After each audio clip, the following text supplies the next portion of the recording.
से अनलॉक 1 की हो गई है शुरुआत। देश भर में कई इलाकों में दी जाएगी विशेष छूट, केवल कंटेनमेंट जोन में नहीं होगी कोई रियायत। अब चरणबद्ध तरीके से धीरे धीरे खोला जाएगा लॉकडाउन। बता दें कि कोरोना वायरस के कारण 24 मार्च से देश भर में लागू था लॉकडाउन, लेकिन 1 जून से की गई है अनलॉक 1 की शुरुआत। देश भर में कोरोना संक्रमितों की संख्या बढ़ रही है तेजी से। बीते 24 घंटे में आए 8,392 नए कोरोना संक्रमित मामले। संक्रमितों की कुल संख्या पहुंची 1,90,000 के पार, तो वहीं 230 लोगों की हो गई है मौत। देश भर में मौतों का आंकड़ा पहुंचा 5,394। हालांकि साथ ही 91,819 लोगों को किया जा चुका है स्वस्थ। कोरोना संकट की सबसे ज्यादा मार झेल रहे राज्य महाराष्ट्र में सरकार ने फिल्मों की शूटिंग की दी इजाजत। शूटिंग करने के लिए जारी किया दिशा निर्देश। बता दें, फिल्मों की शूटिंग फिर से शुरू करने की अर्जी लेकर पिछले हफ्ते फिल्म निर्माता समेत ब्रॉडकास्टिंग फेडरेशन के अधिकारियों ने की थी सीएम उद्धव ठाकरे से मुलाकात। अनलॉक 1 के शुरू होने के बाद भी सील रहेगा नोएडा दिल्ली के बॉर्डर। गौतम बुद्ध नगर प्रशासन ने जारी किए दिशा निर्देश। ऐसा करने के पीछे प्रशासन की सफाई। बीते 20 दिनों में यूपी में बढ़े कोरोना के मामलों में दिल्ली से ही संक्रमण का स्रोत पाया गया। भारत में पाकिस्तान के 2 उच्चायुक्त समेत उनके ड्राइवर को देश में जासूसी करते पकड़े गए। भारत सरकार ने पर्सन नॉन ग्रेटा करार देते हैं 24 घंटे में देश छोड़ने के दिए आदेश। दोनों अधिकारी उच्चायोग में वीजा सहायक पद पर थे तैनात। आईएसआई के लिए जासूसी की बात कबूल की। उत्तराखंड के पर्यटन मंत्री सतपाल महाराज का कोरोना टेस्ट भी आया पॉजिटिव। रविवार को ही उनकी पत्नी निकली थी कोरोना संक्रमित। सतपाल महाराज के घर में 17 काम करने वाले कर्मचारी भी पाए गए कोरोना संक्रमित। बता दें कि शनिवार को ही सतपाल महाराज शामिल हुए थे कैबिनेट की बैठक में। मंत्रालय में मचा हड़कंप। महाराष्ट्र सरकार ने आखिरकार अपने नागरिकों को दी राहत की खबर। धीरे धीरे राज्य में खुलेगा लॉकडाउन। हालांकि सीएम ने कहा, हमें फिलहाल कोरोना के साथ ही जीने की आदत डाल लेनी चाहिए। मास्क का इस्तेमाल करना न भूलें। बता दें कि राज्य में सबसे ज्यादा कोरोना संक्रमित मामले पाए गए हैं। गहराने लगा है भारत चीन के बीच लद्दाख को लेकर विवाद। दोनों देश की सेनाएं कर रही हैं सीमा पर भारी हथियार और लड़ाकू विमान। पिछले 25 दिनों से चल रहा है दोनों देशों के बीच तनाव, जिसके सैन्य ताकत को बढ़ा रही है सेना। हालांकि रक्षा मंत्रालय बातचीत के मामले को सुलझाने की कोशिश। हरियाणा में आज से खुलेंगे अंतर्राज्यीय सीमाएं। 8 जून से खोले जाएंगे सभी धार्मिक स्थल, मॉल और होटल।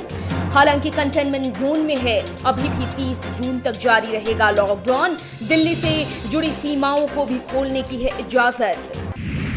न्यूयॉर्क में अश्वेत व्यक्ति की मौत के बाद भड़के दंगों के लिए न्यूयॉर्क के मेयर बिल डे ब्लासियो ने अमेरिकी राष्ट्रपति डोनाल्ड ट्रंप को ठहराया जिम्मेदार। बोले, ट्रंप ने जानबूझकर लोगों में फैलाया है जहर, इसलिए लोगों में बढ़ा गुस्सा। एनवाईपीडी ने प्रदर्शनकारियों पर चढ़ाई थी गाड़ी, लेकिन ट्रंप ने किया था उनका समर्थन। चीन की ओर से किया जा रहा है दावा, आखिरकार तैयार की कोरोना वायरस की वैक्सीन। 10 करोड़ डोज होंगे तैयार। चीन की बायोटेक कंपनी सिनोवैक ने तैयार की है वैक्सीन। करीब 1000 लोगों पर चल रहा है इसका तैयार। स्टेज 3 का ट्रायल ब्रिटेन में होगा। प्रवासी मजदूरों को सरकार की ओर से मिली राहत। आज से देश भर में 1 नेशन 1 राशन कार्ड की योजना लागू। 20 राज्यों और केंद्र शासित प्रदेशों में लागू होगी ये योजना।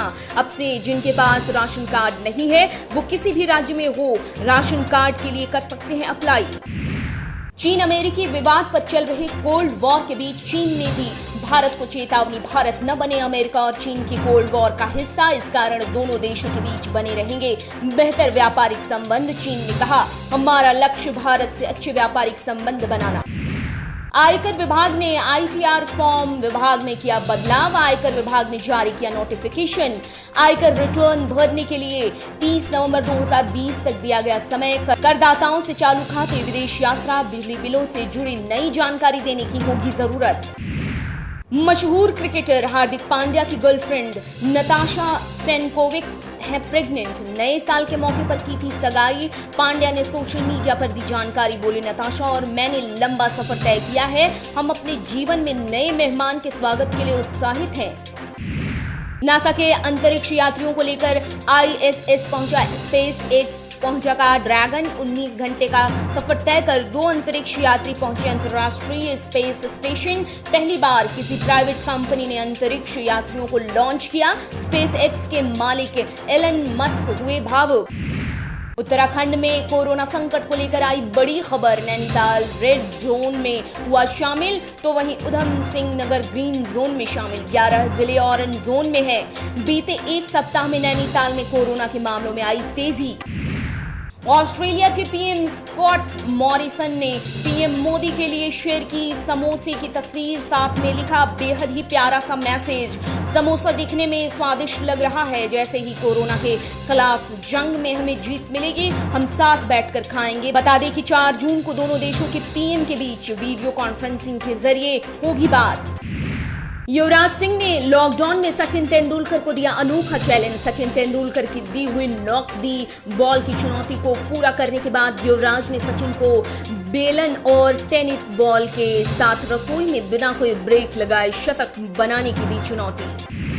अमेरिका में कोरोना संक्रमितों से मौत के मामले में आई कमी। बीते 24 घंटे में 638 लोगों की हुई मौत। अब तक देश में है 18 लाख से भी ज्यादा कोरोना संक्रमित। रविवार को आए थे 20,000 से भी ज्यादा कोरोना के मामले। केवल अमेरिका में ही अब तक 1,06,000 लोगों की हो चुकी है मौत। कोरोना महामारी के बीच दिल्ली सरकार ने दी दिल्ली वासियों को दोहरी मार। भूखमरी के हालातों के बीच दिल्ली में महंगे हुए एलपीजी सिलेंडर के दाम। गैस सब्सिडी वाले सिलेंडर पर 11 रुपए 50 पैसे की बढ़ोतरी की गई। ये सिलेंडर 593 रुपए में मिलेगा। फरवरी के बाद अब बढ़ाए गए दाम। अनलॉक 1 का शेयर बाजार ने किया दिल खोलकर स्वागत। अनलॉक 1 की घोषणा के बाद शेयर बाजार में आई तेजी। सेंसेक्स 894 अंक उछला, तो वहीं निफ्टी भी 146 अंक की बढ़ोतरी के साथ खुला। पिछले 2 हफ्ते से बाजार में लगातार हो रही थी गिरावट। प्रियंका चोपड़ा से तुलना किए जाने पर भड़की फिल्म अभिनेत्री और पूर्व मिस यूनिवर्स लारा दत्ता। पत्रकार ने पूछा था लारा से सवाल, क्या हॉलीवुड से मिले ऑफर को न लेने का कोई पछतावा है? लेकिन लारा इस सवाल पर भड़क गई। बोली, क्यों 2 लड़कियों को एक दूसरे की क्लोन बनाना चाहिए? मशहूर सिंगर वाजिद खान का हार्ट अटैक से हुआ निधन। बीते 1 हफ्ते से कोरोना संक्रमित थे वाजिद। 43 साल की उम्र में मुंबई के चेंबूर में स्थित सुरराणा सेठिया अस्पताल में ली अंतिम सांस। किडनी और गले के इन्फेक्शन के चलते बीते 2 महीने से अस्पताल में भर्ती थे वाजिद। अब बस के बाद ट्रेन की सुविधा लेकर आए सोनू सूद। 800 मजदूरों को ट्रेन से किया उनके राज्य रवाना। ठाणे स्टेशन से मजदूरों को किया रवाना। मजदूरों की मदद के लिए किया ट्वीट। जो भी यूपी जाना चाहते हैं वो इस ट्वीट पर अपना नाम और फोन नंबर करे ऐड। आप देख रहे हैं नेट्रिक न्यूज, साहस सच कहने का।